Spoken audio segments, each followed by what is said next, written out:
dingin kok terus sesek itu sudah hampir pasti asma namanya. Masalah ngerokok itu. Wah, ya siap. Kula niku pun jenenge arene ahli hisab, tukang rokok. Ahli hisab. Ini Bang, ini masalah Di sini kita punya patokan adalah tensi ya. Jadi ini ngomongin tensi ya. Sekarang kita ngomongin tensi. Bapak Ibu tuh jadi ngerti rak ngopo to di tensi. Tensi iki apa? Tak jadi ora ngerti to. Ya mung wah kayak iki mung akal-akalan tok kayak mesin kayak alat dinanu wong metu angkane tok gitu. Tidak. Jadi tensi itu adalah kekakuan. Jadi kalau kita punya selang ya, selang air gitu ya. Masukkan ke air ada selangnya untuk nyirami tanaman. Nek dipencet alirannya makin deres. Tapi nek dilemeske ngalir netes. Nah, itu adalah tensi. Tensi itu adalah ketika kita tekan tensinya tinggi, ketika kita lepas tensinya rendah. Begitu.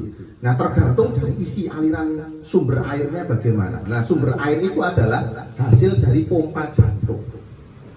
Jantungnya memompa menghasilkan aliran darah. Nah, aliran darah itu kecepatannya diatur oleh tensi.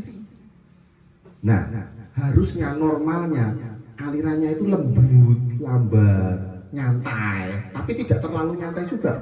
Karena kalau terlalu nyantai, tekannya kapan? Lemes, tensinya rendah, lemes, ambruk. Karena darahnya terlalu lambat ngalirnya. Kalau darah terlalu lambat ngalirnya, gumpal. Nek gumpal nyumbat stroke. Nah, gitu. Nah, tensi nggak boleh rendah juga. Nah, tapi kalau ketinggian gimana? Dipencet gini so pecah. Nah, makanya bisa terjadi stroke. Satu itu. Yang kedua, kalau tensinya terlalu tinggi, alirannya deres. Jenengan iso bayangke di pembuluh darah itu ada lapisannya. Nah, diibaratnya aspal. Aspal kalau dialiri kenceng-kenceng gitu terjadi gesekan, rusak aspalnya. Permukaannya kegerus. Nah, kalau kegerus rusak, kolesterol yang harusnya lewat ngendon, gula yang harusnya lewat ngendon, jadilah gundukan. Yang kita sebut kalau bahasa medisnya itu plak atau penyempitan. Nah, dalam yang harusnya lebar jadi menyempitnya, itu yang kita sebut dengan sumbatan. Nah, terkait dengan ginjal itu tugasnya nyaring darah. Darah yang lewat harusnya nanti disaring. Kan kalau kita makan sesuatu kan ada hasil sisa ya. Ya toh ada kok yang bisa dimakan tidak keluar sesuatu. Ada tidak? Selalu ada sisanya, ada zat sampahnya. Nah, darah itu juga begitu. Darah dimanfaatkan oleh tubuh, kemudian akan menghasilkan hasil sisa. Nah, sisa itu akan dipisah oleh ginjal, buang ke kencing. Nah, yang sisanya, yang sudah bersih dibalikkan lagi untuk diputar lagi. Begitu. Nah, saringannya itu lembut. Kalau dialiri darah yang lembut, halus begitu, nah, baik dia. Nggak akan rusak, ginjalnya awet. Tapi kalau tensinya sor gitu ya, saringannya jebol.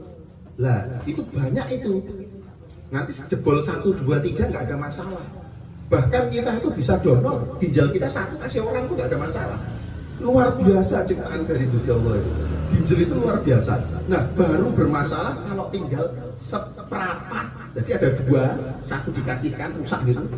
Masih ada 1 lagi, fungsinya tinggal seperempat. Nah, itu baru butuh bantuan alat namanya cuci darah. Jadi ginjal kita itu luar biasa.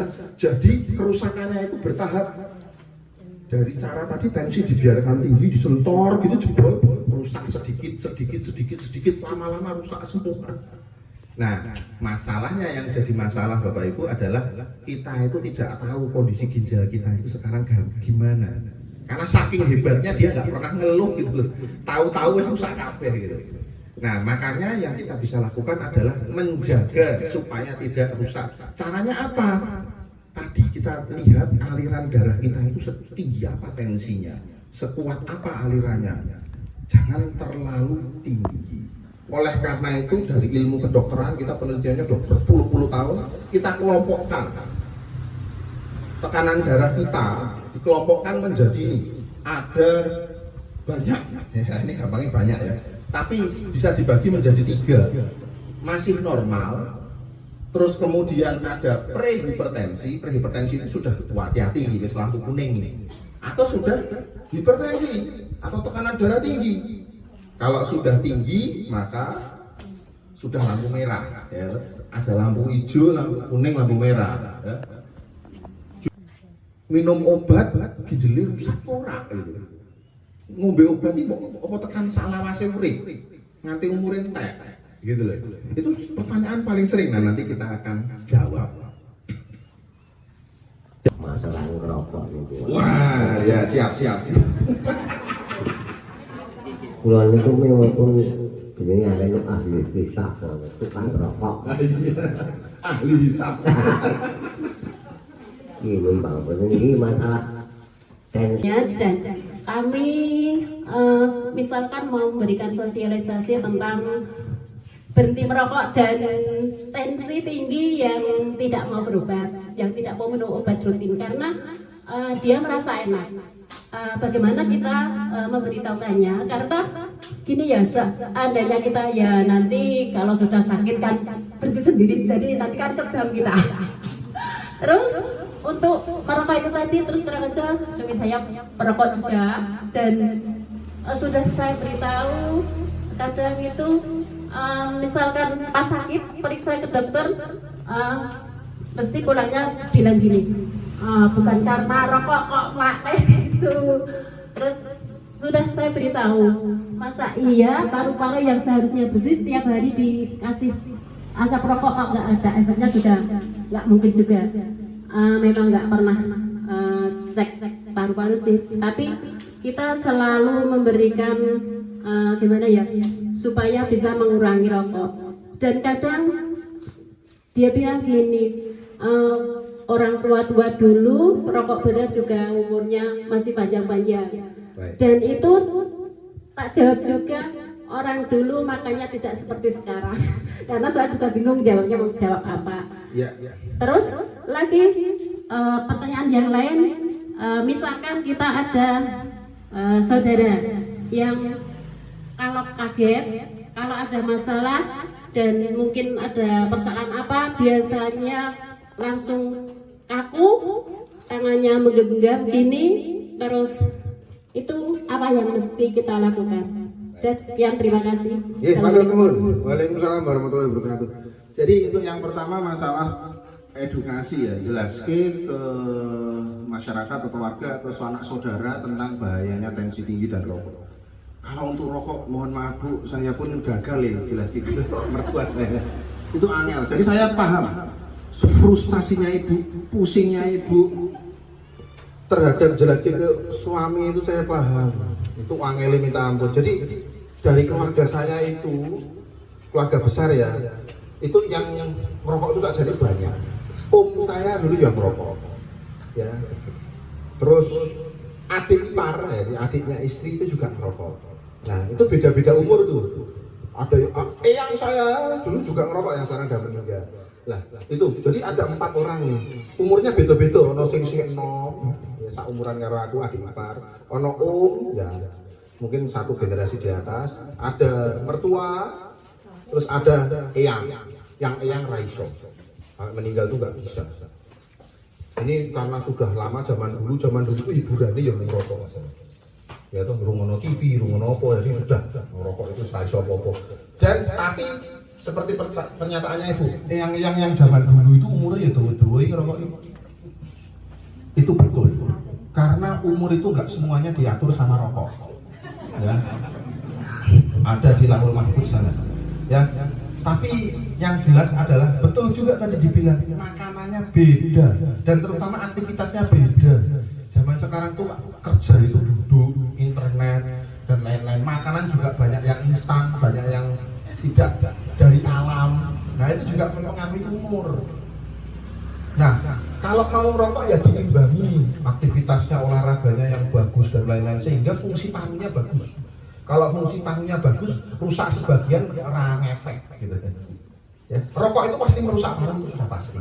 Tapi kalau paru-parunya itu lebih bagus, lebih kuat dibanding orang lain, yang rusak sebagian nggak ada masalah dibanding yang orang sekarang yang paru-parunya sudah pada lemah gitu. Jadi orang zaman dulu memang umurnya panjang-panjang gitu. Nah, tapi yang sekarang tidak bisa disamakan dengan orang zaman dulu gitu. Kalau untuk masalah umur. Nah, yang kedua, mertua saya juga gagal, ya, angel, gitu ya, ngedukasi. Alasannya sama Bu, kalau nganu, wah itu pasti lumayan mau berobat kalau sakit ke dokter. Lah ini nggak mau ya, dokter aja nggak mau, ngantek tak hapus ya, gitu. Nah, dokter itu, ya saya saja lah, mau jelaskan untuk berhenti merokok aja frustasi, Bu. Angel Bu. Wis dibayari rasa piro ya BPJS toh, berbusa akhirnya mau dipaidu. Oh tetap pasiennya lama mandek rokok. Akhirnya capek juga dokter itu mau jelaskan itu. Nanti kalau adik-adik sudah jadi dokter, ngomong judek arep ngandani berhenti rokok. Awal-awal masih semangat Bu. Saya zaman dulu waktu masih awal jadi dokter semangat.